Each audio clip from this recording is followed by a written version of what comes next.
Welcome to the best gambling show on the internet. This is the home of the money pick. Make sure you hit the like button. Make sure you subscribe. New season, new bets, and I just want to say thank you to everyone. Last year was phenomenal, but I'm going to be honest with you. I'm feeling more optimistic going into this year, another year of money making. Let's get into week one. Slam the like button, subscribe. First game, we got the Baltimore Ravens at the Kansas City Chiefs. Ravens +3. Ravens to win in the cover in the upset. I am tempted to bet it, but I am not going to be betting games the Chiefs are involved in. Maybe I'll change my mind, but there is a lot of factors here. I am worried about the Ravens' new offensive line. I think 3 new starters. Mike McDonald on the defensive side of the football went to Seattle. But I just think the Ravens have better players, and I feel like the Ravens will be ready, and they'll come out firing in this game. Now the big matchup for me is this Ravens secondary versus the Chiefs receivers. No Hollywood Brown. I felt like that was one of the better moves of the offseason. He will not play week one, so I like the way the Ravens match up here. I think the Ravens will run the ball. That was the issue in the AFC Championship game. Credit to the Chiefs, credit to Chris Jones, absolutely destroying plays, but they just didn't run the ball enough in the AFC Championship. I think the Ravens come out head on fire. I think they're here to prove a point week one. Ravens in the upset on the road in Arrowhead. Next game, we got the Pittsburgh Steelers at the Atlanta Falcons. Steelers +3. Falcons to win in the cover. And I know everyone's favorite bet of the whole offseason was saying Steelers with the points week one. And I get the philosophy. I love Mike Tomlin. I love the Steelers defense, but I think the Falcons win in the cover. When you put Kirk Cousins with the skill positions, Drake London, one of the most underrated players in this league, Bijan Robinson, Kyle Pitts, I just think the Falcons have more dogs, and I am worried about Atlanta's defense, particularly the defensive line, but adding Matt Judon gives me a little bit of comfort. You want to know what else gives me a little bit of comfort? Watching Russell Wilson play in the preseason, watching the last 3 years of Russell Wilson's tape, and also watching the Steelers' offensive line in the preseason. I'm not a big preseason guy. We can't judge a lot out of it, but when other men are beating the hell out of other men on the offensive line in the trenches, that's pretty easy to see. That's pretty translatable. And the Steelers' offensive line, it's already bad to start with. They're banged up. I think the Falcons win this game. I am not betting it. I will not advise anyone to bet it. But Steelers bettors, proceed with caution. This Falcons team is, I don't think they're for real, but I think they're going to win that division. Next game, we're going to Brazil, Sao Paulo. We got the Green Bay Packers versus the Philadelphia Eagles. Eagles -2.5. Money.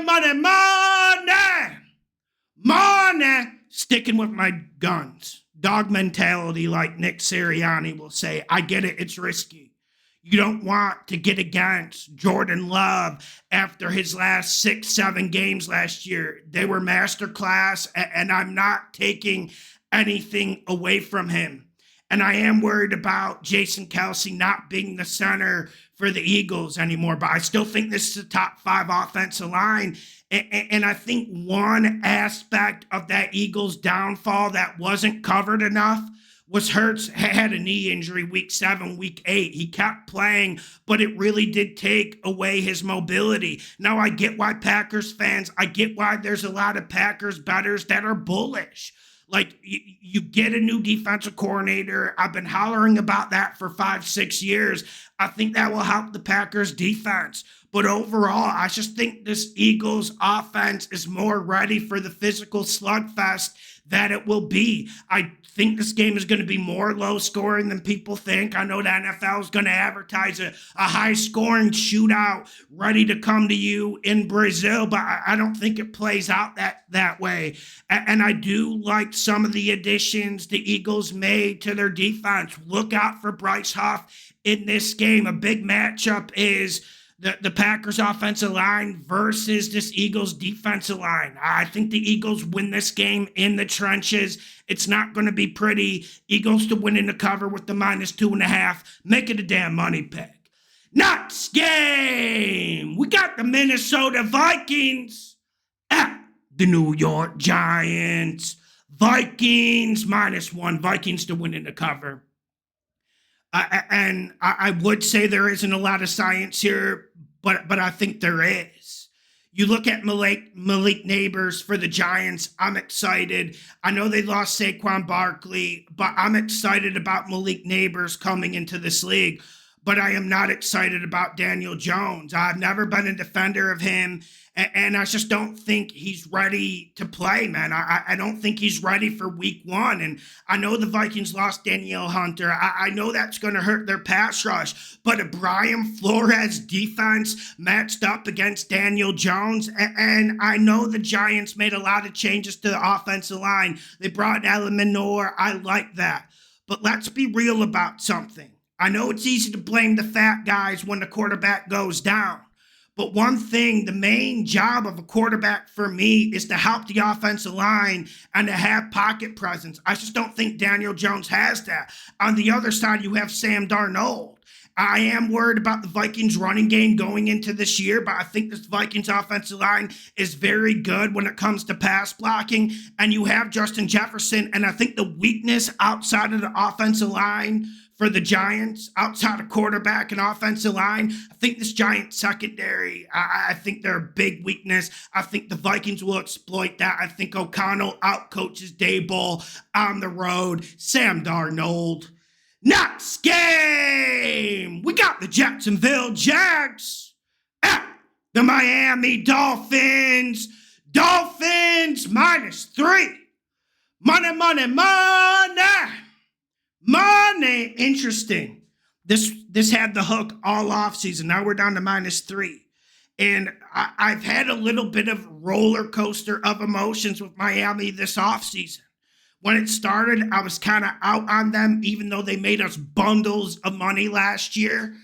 But Miami to win in the cover, make it a money pick.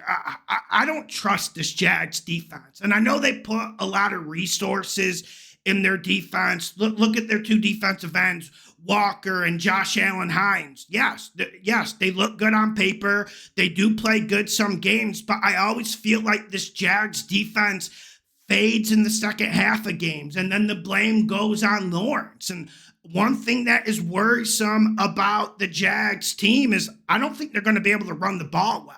I mean, they pass block pretty well, but they're not opening holes. They're not going to be able to run it.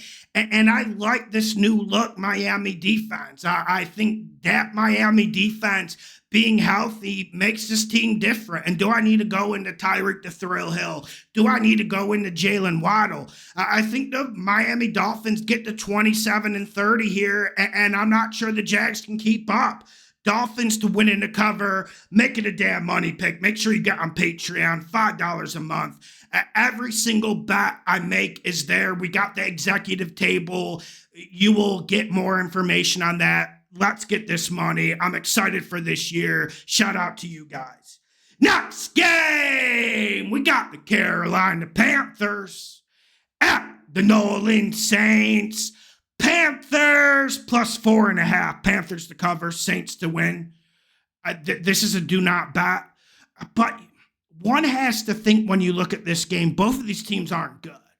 And the Saints, I think this is a year where they get 5-6 wins, and maybe they do start the rebuild.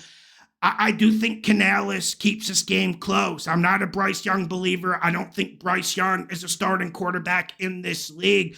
But I think the Panthers might be able to run it. And when you look at the Saints, you look at Derek Carr, like there's a lot of opportunities down the field that he doesn't take advantage of. So I think the Saints are going to need to throw it against the Panthers. I like the Panthers front, But is Carr going to be able to make the big plays to cover the spread? I don't think so. I think Saints win the game. Fundamentals, Carolina to cover, divisional matchup. Carolina can't be as bad as last year, and I did like the Dave Canales hire. Next game, we got the Tennessee Titans at the Chicago Bears. The Bears. Titans plus 4.5. Titans to cover, Bears to win. I think the Titans can win this game. I like the Bears. I like everything they've done this offseason. How can you not? And I did not like the Callahan hire for the Titans. The big issue with the Titans for me is that offensive line. They can't pass block. They can't run block. They can't do a hell of a lot. But one thing people are sleeping on when it comes to the Bears, I feel like this defensive line is the Achilles heel of the team. Outside of Montez Sweat, no one's really going to win one-on-one battles. You got Billings in the middle. I think the Titans might be able to run it a little bit, dare I say.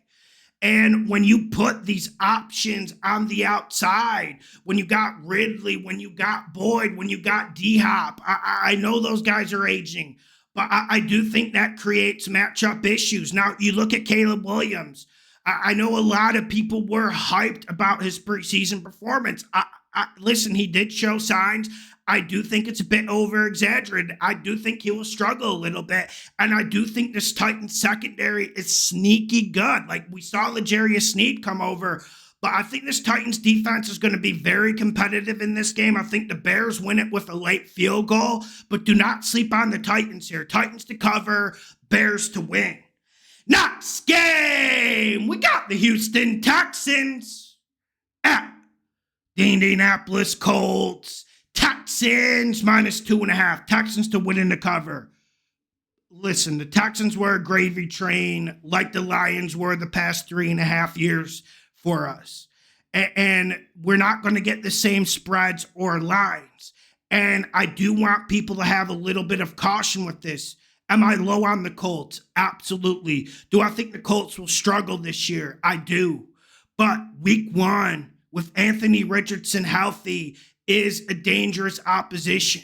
It just is. I feel like D'Amico prepared his team well in the preseason, played his starters. Everyone looks in rhythm, so I think that will help.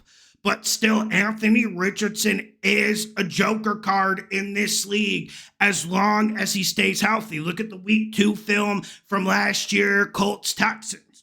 With that being said, I still think the Texans win and cover the spread. This is one that I normally would bet, but out of respect for Anthony Richardson, out of respect for the craziness that is week 1 in this league, I am not betting it. Next game, we got the New England Patriots at the Cincinnati Bengals. Patriots plus 8.5. Money, money, money. Money, borderline. Because this goes against fundamentals. I'm going Bengals to win in the cover. And I know it's risky betting the Bengals early in the season under Zach Taylor. But I do think people are exaggerating how good this Patriots defense is. I think it's an average unit. I don't think it's anything special. But like I said in the offseason videos, I think this team talent-wise is 32 out of 32. And the last thing you want to go against is Joe Burrow, Jamar Chase, Higgins. I think the Bengals will roll in this game. You're going to sweat in the first half, but I think the Bengals catch rhythm in the second half and completely take over this game. I also am cautiously optimistic about the moves the Bengals made on defense. I listen, I felt like that defense wasn't good enough the last 2 years, but I do like the additions they made, and I just don't think this Patriots offensive line can block anyone. And this isn't about Jacoby Brissett, but he's got no one to throw to. He's got no one to block. Are they going to have a run game? I just don't see it. Bengals to win in the cover, borderline money pick. I do want to see what Jerod Mayo does here, but so far I'm not getting great vibes. Next game, we got the Las Vegas Raiders at the Los Angeles Chargers. Raiders plus 3.5. Raiders to win in the cover. I do not want to bet this. I want no part of this action. If you followed this show for 4 or 5 years, you know I'm not a Minshew guy. I know people get excited about him. Last year, it was all Steichen. It was very little Minshew.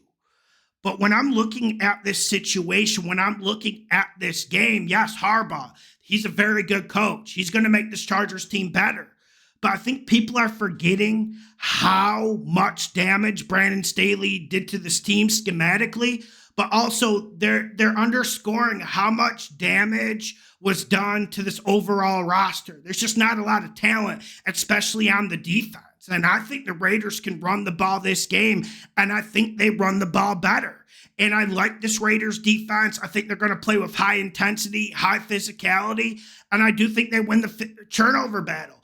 And when you look at both of these offenses, yes, you got Herbert. Yes, you got Minshew. I know Minshew scares us, but take a deep minute to think and take a deep breath in.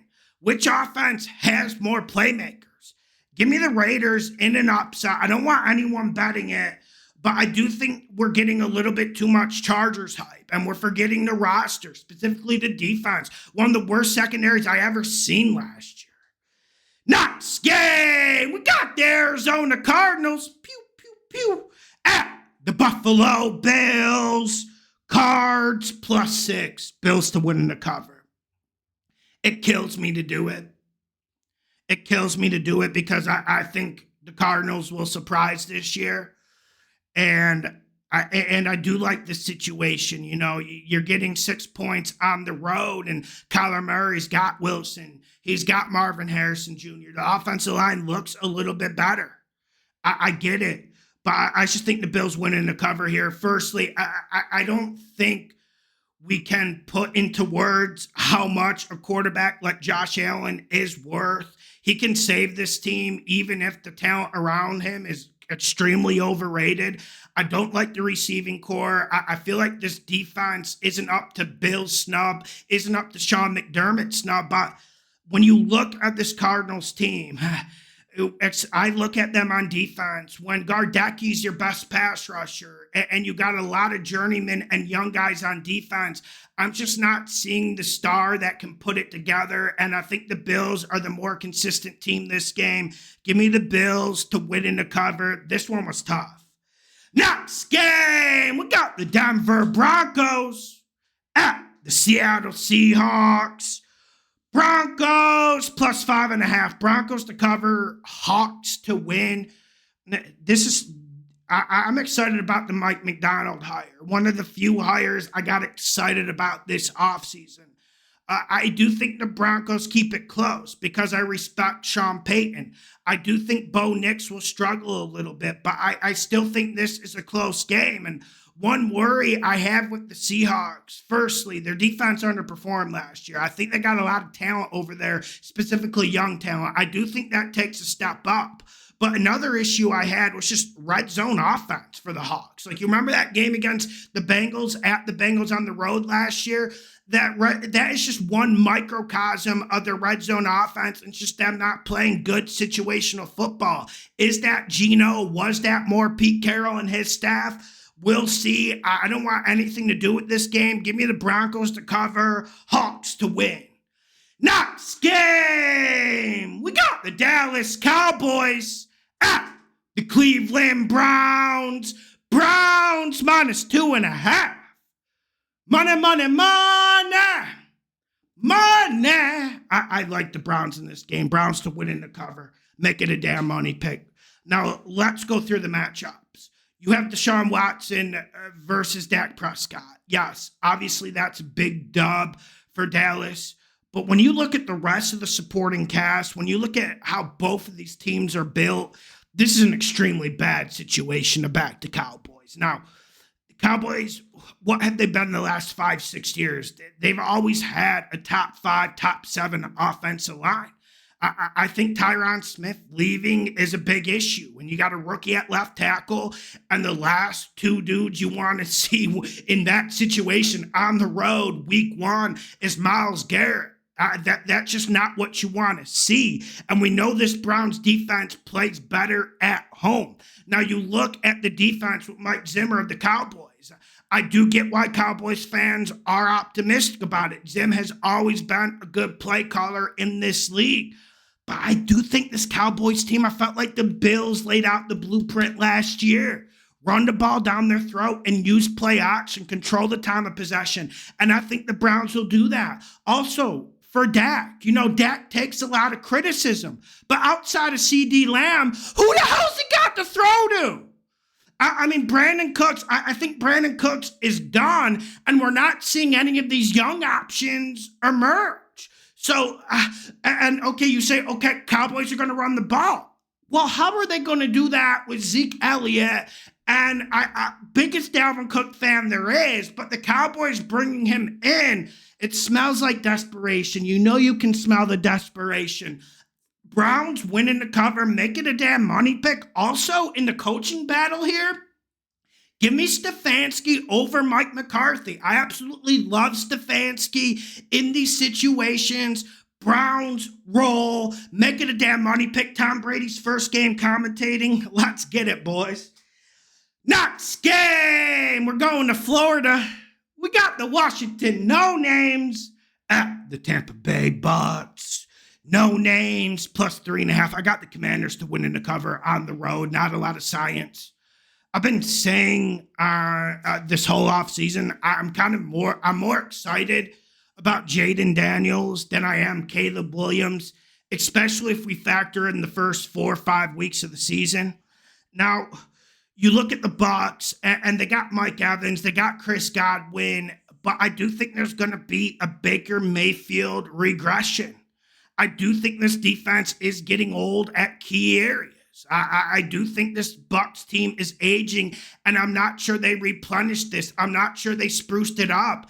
And if you watched the film last year, dare I say the Bucs were a little bit lucky, and you lose Canales, the guy who was able just to get the best out of Baker Mayfield. And I think Baker's going to regress this year. And I think the Commanders have a great opportunity for an upset on the road. And I've never been a big Dan Quinn guy, but one thing we know, he can organize a defense, and he can get a defense playing hard, gritty football. And I think that's what the Commanders do. Lots of veterans on this team. Got some signings like Frankie Louvu that I think are going to surprise some people. Give me the Commanders upset on the road against the Tampa Bay Bucs. Next game, we got the Los Angeles Rams at the Detroit Lions. Rams plus 3.5. Lions to win in the cover. The more I think about it, the more I'm loving it. But I'm going to refrain because, like I said, remember when the Lions were 1-6 and Lions fans were going crazy, and then we were celebrating, chanting Dan Campbell's name because he covered every spread, and this gravy train doesn't seem like it's going to stop. But that doesn't mean we can't be cautious about it and know when to sit it out and know when to put the chips in. You know what I'm saying? And I think a lot of the Rams hype this offseason is lack of football knowledge. Because when you lose a dog like Aaron Donald, I don't know how we quantify that. I don't know how many points we put on the board or in the spread because of him. But Aaron Donald, for me, was one of the best NFL players I've seen this generation. And he completely lifted that defense up. And I say that to say this. I think the Lions have a field day running the rock. I don't think Jahmyr Gibbs will play, but I still think the Lions have the necessary depth. And when you talk about the Rams, I get why people are excited. You got Nakua. You got Cooper Kupp. And you add Jonah Jackson, one of the better guards in the league. I get why people are excited about the Rams. But one thing the Lions did this offseason was add pieces in the secondary. I think the Lions match up as well as you can with dogs like Cooper Kupp and Nakua. Give me the Lions to win in the cover. I mean, it's going to be Motor City week 1. We know that atmosphere is going to be completely raucous. Give me the Lions to win in the cover. Next game, last game on the week 1 plate. We got the New York Jets at San Francisco 49ers. Jets plus 3.5. Guys, this one has been haunting me. This one has been haunting me this whole offseason. I mean, weren't the Jets at 5.5 at one point, and now we're down? I'm going to go to the Jets to win in the cover, but no science. Please don't bet this. Please don't bet this. And let's get to some of the X's and O's of this game. Now, when you look at a Shanahan offense, you always think, oh, they got a good offensive line. Well, no, it's because he makes the offensive line look better. Without Trent Williams, that offensive line is extremely vulnerable. And we know the Jets have a bunch of dogs on that defensive line, and they can come at you through waves and rotations. So I do think that is a worry for the 49ers. I assume Trent will play, but we don't know as of right now. I didn't practice, and you're looking at this 49ers defense. This is the thesis statement. Now, this Jets O-line, they added a lot of new guys, and I loved every addition, specifically Tyron Smith, to protect Aaron Rodgers' blindside. Who doesn't love that? That's going to work. That's going to be good. You do worry about this Jets offensive line being cohesive and in rhythm week one, but I got to tell you one thing. Steve Wilks ended up being the scapegoat for what happened in that Super Bowl and in that late run in where the 49ers defense just wasn't getting enough stops. But I got to tell you, outside of Bosa, I'm not seeing someone who can truly dominate and win one-on-one battles. In the past, I always felt like the 49ers had 3 or 4 guys on that defensive line who could absolutely take the game by the scruff of the neck and completely throw you into the turf and control things. I do think Aaron Rodgers is on a mission, and I get it. I'm cautious about the Jets, but I absolutely love this Jets roster. It's the best defense in the league. Garrett Wilson is awesome. Give me the Jets. Do not bet this. Please do not bet this. Make sure you hit the like button. Make sure you subscribe. The best gambling show on the internet. Get on Patreon. $5 a month. You will see every bet I make. I'm ready for this journey. Are you? I am so excited going into this year. And I got to say, this is the best job in the world, being a sports bettor. And it's also fun because when I make money, you make money. So there's double the celebration. Let's get this money. Slam the like button, subscribe, share it with your friends. Let's get this money.